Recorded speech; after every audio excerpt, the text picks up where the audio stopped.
เอาละค่ะในเซสชันหน้านะคะก็จะเป็นเซสชันสุดท้ายแล้วสำหรับวันนี้บนเวที Genesis Stage ของเรานะคะการเปลี่ยนแปลงเทคโนโลยีจากเว็บการเปลี่ยนแปลงเทคโนโลยีต่างๆนะคะเราก็มีนวัตกรรมต่างๆมาร่วมด้วยเรื่องของการ Play to Earn เป็นกระแสที่ค่อนข้างร้อนแรงมาแรงมากๆในปีที่ผ่านมานะคะแต่ก็อยู่ได้ไม่นานนะคะอยู่สักพักแล้วก็เหลือไว้บาดแผลนะคะให้กับทุกคนที่สนใจแล้วก็ได้เข้ามาในวงการนี้นะคะมีโมเดลการหารายได้ที่ค่อนข้างไม่ยั่งยืนคำถามที่หลายคนเนี่ยหาคำตอบอยู่ตอนนี้ก็คือเรื่องของเกมไฟล์โมเดล Play to Earn เนี่ยสามารถมีวิวัฒนาการจนสามารถเป็นโมเดลการสร้างรายได้แบบ sustain หรือว่าแบบที่ยั่งยืนได้หรือเปล่านะคะวันนี้เราจะมาปิดท้ายกันด้วยหัวข้อที่ร้อนแรงหัวข้อหนึ่งนะคะนั่นก็คือ the evolution of GameFi Play to Earn Play to Earn not Play to Earn นะคะก็ตอนนี้สปีกเกอร์ทุกท่านก็อยู่บนเวทีกับเราเรียบร้อยแล้วนะคะ so everyone please join me in welcoming Mr. กสินพจน์เตชะหัวสิง co-founder of GameFi Mr. Frank เฉิง CEO and co-founder of Apeiron and Mr. Chris CEO and co-founder of SkyArk Chronicles and I'd like to pass my microphone to Mr. กสินพจน์ to be the moderator เชิญค่ะ Thank you. Yeah, welcome everyone to the last session of blockchain Thailand Genesis of today. So yeah, our topic today, right? The evolution of GameFi from play to earn to play and earn. My name is Kit.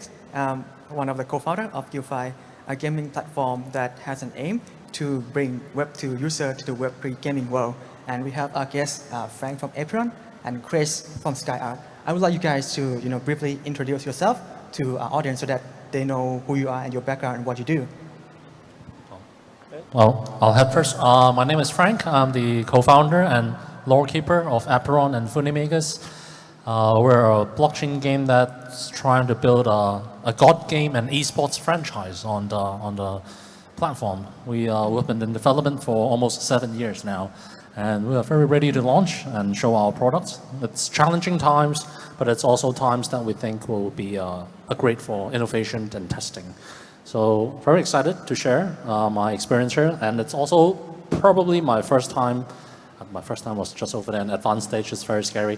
This is the second time I talk on a public speaking platform, so if I stutter or talk about gibberish, please forgive me.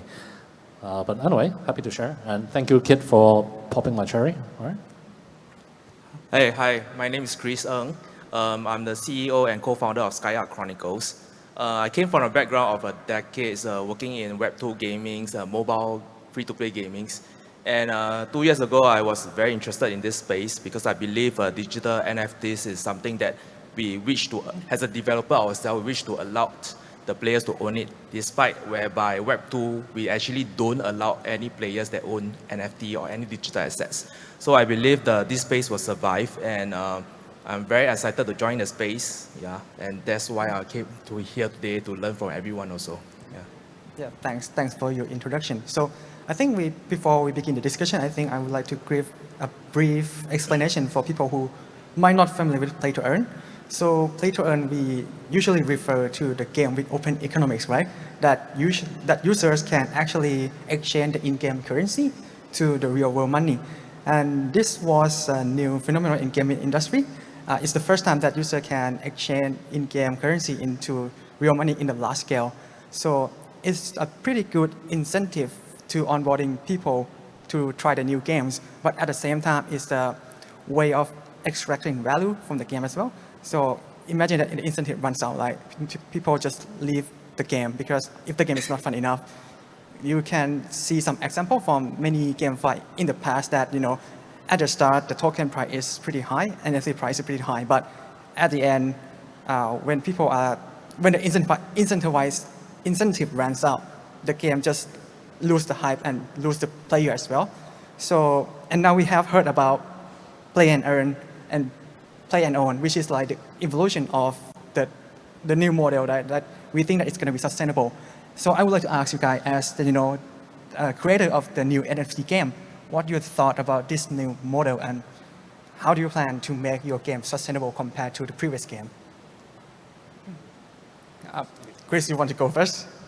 As I came from a very traditional game background, right, whereby before that we have subscribe to play, we have buy to play, and then later on we have free to play. And free to play was actually not very recognized, and players don't believe it works for many, many years.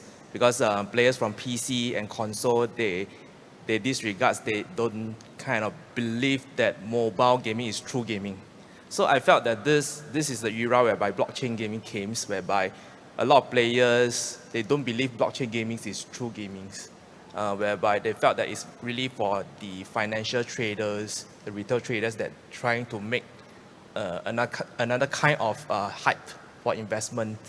I believe there's a yes and no. I mean, every sector has this yes and no. But I truly believe that it kind of need to be evolved. Like players and developers and also the investor, we need to believe that this space will works, and that it's not a place for people who make money. It's really a place whereby we want to have entertainment too. I was always telling my friends, and what if we are playing the game for 2 to 3 years and then we gain something back, investment of the time spent, and it will really be attractive. But if I could say that current games was not as mature as what the free-to-play games big companies are doing, I think we need some time to mature and nutrient this. I think like users like us, developers like us, we need to give more patience and times to it, because the industry is still very young in blockchain gaming. That's how I believe it. I believe it will take about a year or two to take off, and we really need to believe and we need to build on it. So that's how I believe. And then do not think about the financial sector of things. I think what is important is about the inflow and outflow of money. Like if, let's say, the inflow of money whereby the business partner are putting in the money, and the users or the player like us can give some incentive from it, and there's a very healthy flow, the economies will work. And when the value is created to give to the community itself, I think as long as doesn't matter it's play to earn, play to own, it will survive. That's how I believe on the model itself. Okay. Yep. Okay, well, I'll share my 2 cents. I think we'll start from the game business models from times of old, I guess. So everyone knows back when they played the games, it was usually a one-off sale where you buy the game and you play the game. Lots of great franchises came out of there. And then as the gaming industry evolved, because the one-off sale model actually is quite risky for most, both the developers and the publishers, because it may be a hit or miss. So we evolved to a form that's more longevable and more sustainable for developers on that end. So we have the free-to-play model, subscription models, where users will continue to input into the ecosystem, and developers can sustainably get more income and develop more for the games. This deviated sometimes into free-to-play and microtransactions, which is actually very profitable for the developers. But sometimes the monetization tactics can be a little complicated or a little underhanded for most.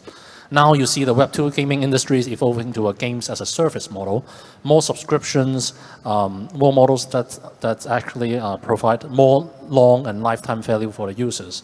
But the main problem is a lot of users hate the games as a subscription model. They think they actually don't own the assets because they still subscribe to a game on a monthly basis, they pay the expansion packs, but they are at the mercy of the developer a lot of the times. So, and also, well, I think both for Kit and us, sometimes we play mobile games because we don't have time to play traditional games. And mobile games have great gacha monetization models. We spend quite a lot on these games.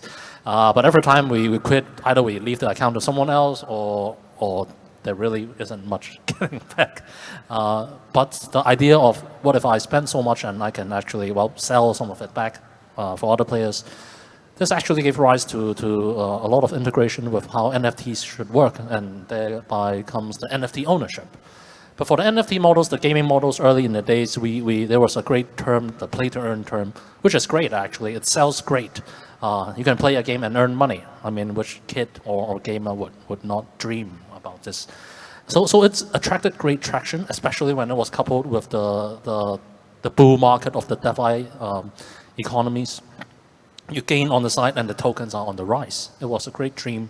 But a lot of distraction focused the SEO, the searches to the earning aspect, because everyone who comes into these games are just looking to earn. They are not even exactly looking to play the game. There are many guilds or alliances that end up trying to capitalize on it. That's why I was, when I first created the turning Apeiron into blockchain, I was very skeptical of what gaming guilds can do together with an ecosystem, because if everyone is here to earn or take tokens away, then it would be very hard to sustain. But the more I talk to different gaming guilds, such as GameFi, with platforms and aspirations on many things beyond gaming, and they go into education, integration with communities. I think this is great, and game models on Web3 may attract users, which is how a lot of Web3 users are attracted, because they can make quick profits, they can make money, the markets are going up, so they are more drawn to this model. But I think in order for these models, for the developers themselves to truly sustain, there's only one aspect that every game needs to focus to. It's the intrinsic value of all games. That's gameplay, fun gameplay. Games that actually are fun to play and the experiences can last. And the communities you build around it, they share this experience. This is what would last and sustain, and it will go through bulls, bears, and ultimately, the economic value is still important, but it comes and goes. In a great time, everyone may be able to earn together. In tough times, people get to play the game cheaper. But also, the main gist of the question, sorry, I shouldn't use that word. The main focus of the question is the evolution from play to earn to other models. So I believe Web3 is still a great place to experiment with a lot of different business models, given the freedom of economic activity. So the new models, such as Apeiron and many other models, are focused more on a win-to-earned basis, akin to how esports is taking it. In an economy where there are winners and losers, well, definitely more sustainable. And in an economy where the focus is more on playing, onboarding users with the fun and enjoyment of the game over the earning aspect. Earning is still a bonus. You can still get it. With time, with dedication, and by winning, yes, it will be great. But we are trying to, still exploring, but we believe the win-to-earn elements and more focus of play and earn instead of just ultimately to earn money would be a great way. Oh my God, I talked so much. I'm sorry. Right. That's a very good explanation. So from what I understand from you too, I mean, you guys are focused on intrinsic value of the game, right? You guys focus on the inflow and outflow of the game. So basically, if you can make the game fun and make people want to play the game without concerning too much about the economic incentive or to earn, that might be the key to make the game sustainable, right? I mean, of course, inflow is more than outflow. But just curious, I mean, because with the NFT, right, and we talk about the monetization, do you think that with the coming of the NFT, would it make the way that the game monetize profit different from the previous game that or the current game that we see in the market, like free to play or pay to play? I'll try to be very quick on this one first. I think the evolution of monetization is that in terms of pure monetization from a developer point of view, Web3 will not beat mobile gaming. Mobile gaming is the most accessible and heavily monetizable games out there. But Web3 gaming has something truly unique if you look into NFT games. It actually goes back to games of old times, because if you look at the blockchain games right now, most of the people actually have to pay before they enter. This premium aspect, the minting of the NFTs and the support of these developers, actually enable us to reach back to the audience. If you ever mint an NFT project, the amount of research you have to do, the amount of a story or involvement you actually involve yourselves with, a lot of communities and teams may drive incentive via the earning or the minting process. But a lot of the communities now, even in the bear markets, they stay because of the attachment they grow with the brands. And this is something mobile games, especially the free-to-play model, will be very hard to create. They have so many choices. They don't really have to pay. Back in the old days, you already pay for the game. You have more patience to explore what the game has to offer. Mobile games, they focus a lot of the bling bling and the effects in the beginning. But NFT games is back to that model. It's a great platform with which gamers and developers can connect with gamers. And the gamers can actually take part in the creation of these games. It gives back a lot to the gamers, and it also opens up a different type of monetization, because the monetization is actually always tied back with the governance of the users. And so still experimenting, but at least in the eyes of the consumers and the developers, we are more aligned before. And I think this is and they get to share the profits when the game is a success. So it would be a great model to go forward to. It would be the evolution of a new games as a service model, but the ownership is given to the players instead of the developers alone. For my 2 cents, right, I personally feel that the modernizations in blockchain is more like, firstly, we need certain mass or traffic to the game itself. But definitely, we are not looking into the mass like mobile gaming, whereby they buy a lot of ads. They are forcing millions of players to come in at the LTV of everybody at $1 or $2 for hyper casual games. So they probably earns about a few millions a month. But in blockchains, what I believe is really community. I don't need a community of 1 million or 2 million or 3 millions. I need a community about a few hundred thousands, which is committed like what Frank mentions. They have the lawyer, they have values in creating this community, whereby the developer is not only the person that creates the items or content itself. We need the community, the members, the players together to build a bigger world, so that then we are not at a single decisions to make whether the game works or not. We really need because a decision by a person is very dangerous. The person can go wild the next month or what. But if that is a support of a collective leadership from all the users, right, I think it will help the games in the long run. So a monetization will be good, whereby what, like Frank mentioned about how do we share the profit sharings with the people who create the world together. There's a contents whereby creators can come in and build together, whereby we're coming out with a new terminology whereby we put as create to earn. So creator is part of it to make the world happen. So I was thinking about monetization should be more like we allow people to come in to see what is happening in the world itself. So there is no entry levels whereby they need to spend money, because when free to play starts to get traction, because people are very resistant to even pay $1 to buy a premium games at a certain timing, whereby they felt that if I can play a game free, why do I need to pay $1 to go inside and try something new? So that's the mentality of the new generation now. So it's very hard for them to even penetrate about $10 and $20. So that's how I felt that if the game is fine enough, then if you want to support the developer itself, then we call it like then you can contribute to help the developers, to help the community. So it become a value, it become an ethics, it become a certain loyalty to that. And then it will last longer, because like mobile gaming, everybody will come in and then they will left to another games the next day. There's no loyalty in mobile gaming at all. I can play a game for 3 months telling everyone how good is the game is this, right? But a day that I don't log in, I will never play anymore. So the loyalty for any mobile game is very, very low. So I believe as the gamers, as developers, right, I don't want to create a game for 4 to 5 years, right? And then people start not playing the game after 3 months. And then a lot of development wastage is there. So what we hope that is, after we create a game for 3 to 4 years, we hope that gamers will come and create together with us. Because gamers, they are the ones who spend the most time in the game after we finish the developments. Sometimes we don't even know so much thing about what the gamers know about the game itself. So I hope, so what I believe will be, after we created the platform, the content, then after that, the players can use that tools to continue to create the world they want. And then to create something they can earn money within the next user coming in. So that's the kind of monetization I felt it will works. But easy to say here, but there's a lot of things to experiment later. Yeah. Yep. So from what I understand, right, you guys saying that with NFT and blockchain, it kind of make the game creator and players to be able to engage with each other like they have never done before, and they're gonna be more loyal to the game that they support because of the ownership of that NFT, right? And you guys said that, I mean, you want to build a game like 4 to 5 years for with the support of the gamers.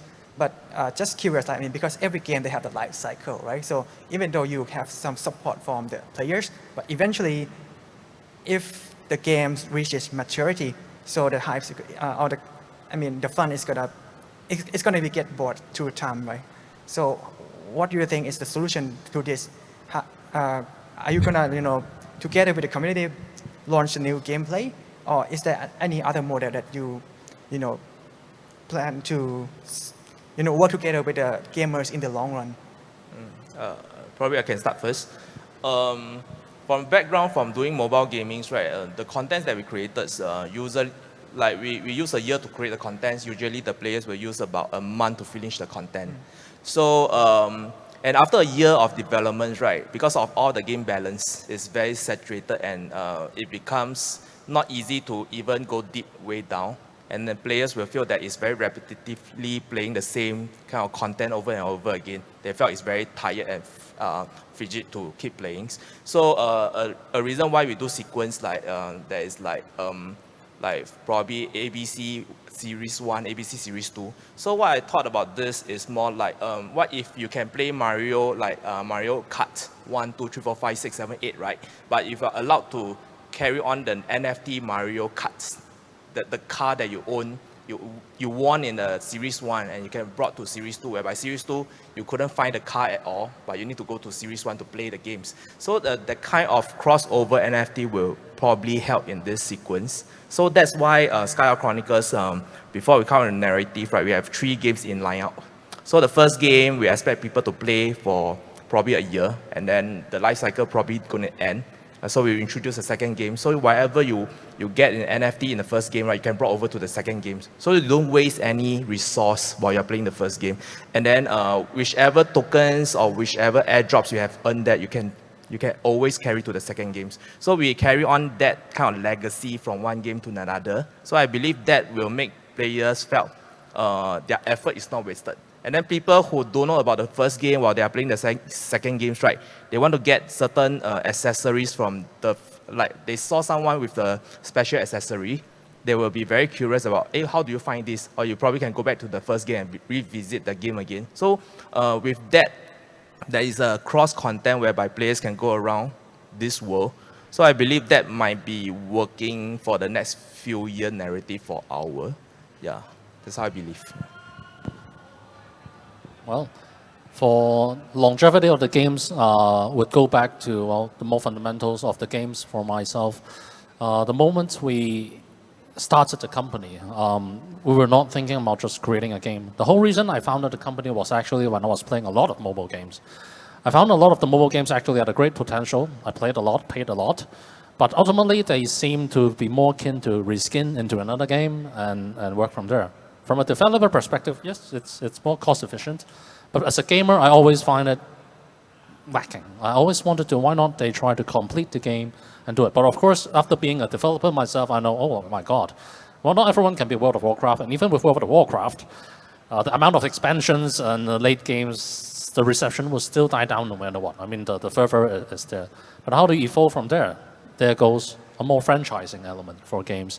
If you look into Apeiron, actually, people are actually genuinely more excited by the stories and the dudes than the game itself. The game will have a phase where they come in and play, but they stay because of the lore, the stories, and of course, if the NFTs and the future franchises can be coalesced and united, it would be even better. But I think ultimately, for a game itself to survive and thrive, the more old school method will be user-generated content. And this is actually where blockchain and on-chain functions can actually blossom. Not now, but in the future, when the full on-chain games can come, players can evolve their items from one person to another person, actual items aging and living in real time, improving as we pass from one player's hands to another, from one game to another. We're not there yet, but it will be here in around 3 years' time, I hope. Before that, we still have ample time to build new content, build expansions, keep up the fervor. We can expand into other forms of games, such as physical game cards, movies, animation, mini games for the same franchise. But when the time is right, user-generated content is the ultimate path, where users contribute to the economy and they can contribute to the games. All of these happening in real-time on-chain functions will be the future of blockchain games, and the true potential of blockchain games can truly shine over there. And before that, it's just good old hard work, creating new content, interesting gameplay mechanisms to keep the interest there, but also work together on other elements that's synonymous with the gaming industry: animation, comics, other physical games, merchandise, esports. These are all elements that can keep us there until we reach that final goal. That would be. So I think the conclusion from you two is that the content is the key. If you can keep, releasing the new content to the user who hold an NFT in the communities, right? So they're gonna have something to explore, have something new to explore continuously. Either it's gonna be the new content from the game developer themselves, or it can be user-generated content, or it can be franchise, not just the game, but animation or manga as well. And I think we have only 5 minutes left, so I'm going to ask the last question. So as a game developer, right, even though we are in the Web3 games right now, but I think our ultimate goal, of course, is to bridge to Web2 player as well. But I think Web2 players, they might somehow find that to engage with Web3 games right now is very difficult because, of course, they must have the wallet, right? They must transfer some token for the gas fee into their wallet. They have to learn how to connect MetaMask and whatsoever. So what's your strategy to onboard these players into Web3 game without a lot of friction? I got a very simple answer for this one on my behalf, because for Apeiron, we think we only focus on fun gameplay and content. The onboarding process, the technology-wise, we won't focus too much because there are already many enough developers out there trying to onboard the processes, making smoother, giving educations. For a game developer, it really comes down to building more on the fundamental, which is making sure the game is fun and unique. Something that they cannot experience in Web 2 and something they can't find in Web 3. From this experience, from the quality of the product, from how fun it is, people will be willing to breach that gateway. If we look into adoption, what actually made a lot of games into mobile gaming or testing mobile games is actually franchise and movies.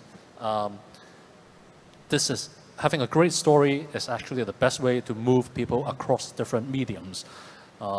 People never play games after watching the Star Wars trilogy, the World of Warcraft, the Lord of the Rings, Game of Thrones trilogy, are willing to test mobile or even gaming.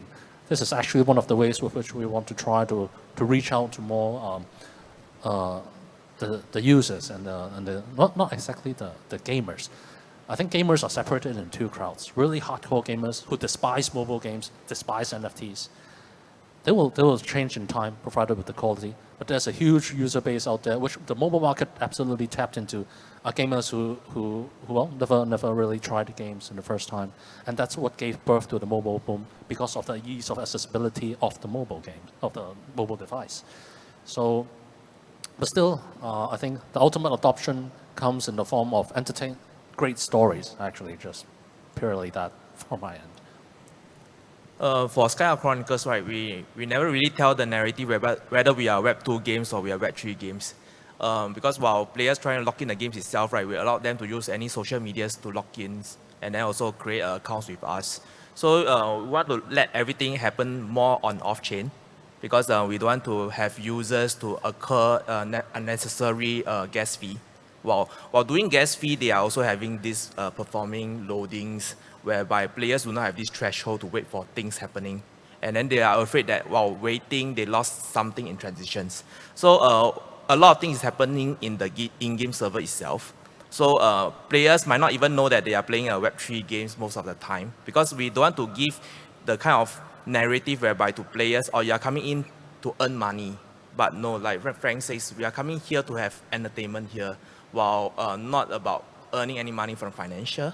So that's how we want to attract the players to come into the game itself. But if there is any assets that they want to transfer out through third parties to be sold in other places, they can always log in with MetaMask of any third party wallets. And that's how they can transfer their digital items into the third party auction house to sell. In thought, everything will happen in our in-game marketplace also. They can do tradings, they can do selling all over in the marketplace itself. So we want to create a very seamless kind of experience to the players in the game itself. So they do not need to know about the technology, because a lot of people will kind of ask us like, do I need to know blockchain technology before I can play the games? It's absolutely, you do not need to know anything, because a lot of people are afraid to play blockchain games because they are like, if I buy the token and then I'm not a day traders, if today the money go up, if I don't sell tomorrow, money go down, if I sell, then what will happen? As a gamer, we are very afraid whereby the resource we spend and then we wasted a lot of money while playing the game. So they are very afraid they need to be very savvy in tradings. So that's something that we want to make them not worry about all this thing while they continue to enjoy the entertainment that they want to play. So narrative is never to us like it's a Web3 games or Web2 games. It's just a game that you should enjoy. But if you want to if whatever things you have earned out through the 6 months or 1 year through NFT, you can always sell that. So that's something that they might get surprised after they play the game for a year, and then they realize that actually they can sell something out of it. I think that's something that create a small excitement to them, rather than we keep telling them, oh, you can earn $1 or you can earn $10 every day. I think that's never the narrative for us. Yeah. So, I mean, again, I think you two share the same opinion in the sense that I think in conclusion you think that if the game is good, it's going to be the best onboarding process by itself, because if the game is good, players are going to come to your game, and even it's Web3 game or Web2, right? They're going to learn how to play the game. I think that's the conclusion.